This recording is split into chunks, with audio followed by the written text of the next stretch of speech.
तो 10 साल बाद हो रहे हैं घाटी में चुनाव। जम्मू कश्मीर में 10 साल बाद विधानसभा चुनाव हो रहे हैं। अपनी सरकार चुनने की तैयारी वहां के लोग कर रहे हैं और लोकतांत्रिक पर्व में अपनी भागीदारी निभा रहे हैं। इसी बीच में तमाम प्रतिक्रियाएं भी आ रही हैं। उमर अब्दुल्ला से लेकर बाकी नेताओं की वोट कास्ट करने के लिए लोग पहुंच रहे हैं। आम खास हर कोई अपने मताधिकार का इस्तेमाल करते हुए नजर आ रहा है। इसी बीच में उमर अब्दुल्ला कह रहे हैं कि ये चुनाव बहुत महत्वपूर्ण है। जाहिर है कि 370 के बाद ये चुनाव हो रहा है, 370 हटने के बाद ये चुनाव हो रहा है, ऐसे में महत्वपूर्ण तो है ही। लेकिन उमर अब्दुल्ला ये बता रहे हैं कि 10 साल बाद चुनाव हो रहा है और ऐसे में 10 सालों में कई चीजें बदल गई हैं, इसी लिहाज से ये चुनाव महत्वपूर्ण है। इसी बीच में वोट कास्ट करने के लिए बड़े बड़े दिग्गज भी पहुंच रहे हैं। शगुन परिहार जो कि बीजेपी की तरफ से इस बार कैंडिडेट किश्तवाड़ से हैं, वो भी पहुंची अपना वोट कास्ट करने के लिए। और इस बार के अगर प्रमुख चेहरों की आप बात करेंगे तो उसमें आपको इल्तिजा मुफ्ती भी नजर आएंगी, जो कि महबूबा मुफ्ती की बेटी है और इस बार उनका चुनावी डेब्यू हो रहा है। कुल मिलाकर जो पहला फेज है उसमें 24 सीटों पर मतदान हो रहा है। 7 जिले महत्वपूर्ण,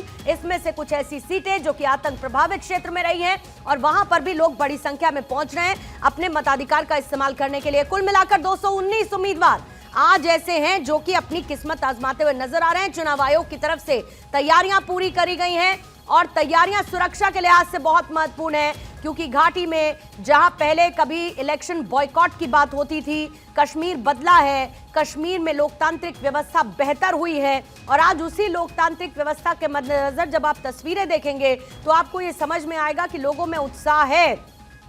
अनंतनाग, पुलवामा, किश्तवाड़ जैसी जगहों पर भी उत्साह बरकरार है और अपने मताधिकार का इस्तेमाल करने के लिए हर कोई पहुंच रहा है। पोलिंग बूथ सुबह से ये भीड़ आपको नजर आ रही है, वोटर्स आपको नजर आ रहे हैं। सुबह 7 बजे से वोटिंग की शुरुआत हो चुकी है। कांग्रेस के महासचिव है वहां के जीए मीर, वो भी अनंतनाग में पहुंचे, अपने मताधिकार का इस्तेमाल किया। किश्तवाड़ से जेकेएनसी के उम्मीदवार सज्जाद अहमद हैं, उनकी तरफ से वोट डाला गया है। अब देखिए किश्तवाड़ में, इसके साथ कुलगाम में, रामबन में, पुलवामा, इसके साथ पुलवामा के जादूरा में तस्वीरें आप देख रहे हैं। पुलवामा के अलग अलग जिलों में, अनंतनाग में भी आप देख रहे हैं पोलिंग बूथ्स की ये तस्वीरें, जहां पर लगातार अपने मताधिकार का इस्तेमाल करने के लिए उत्साह बना हुआ है लोगों के बीच में।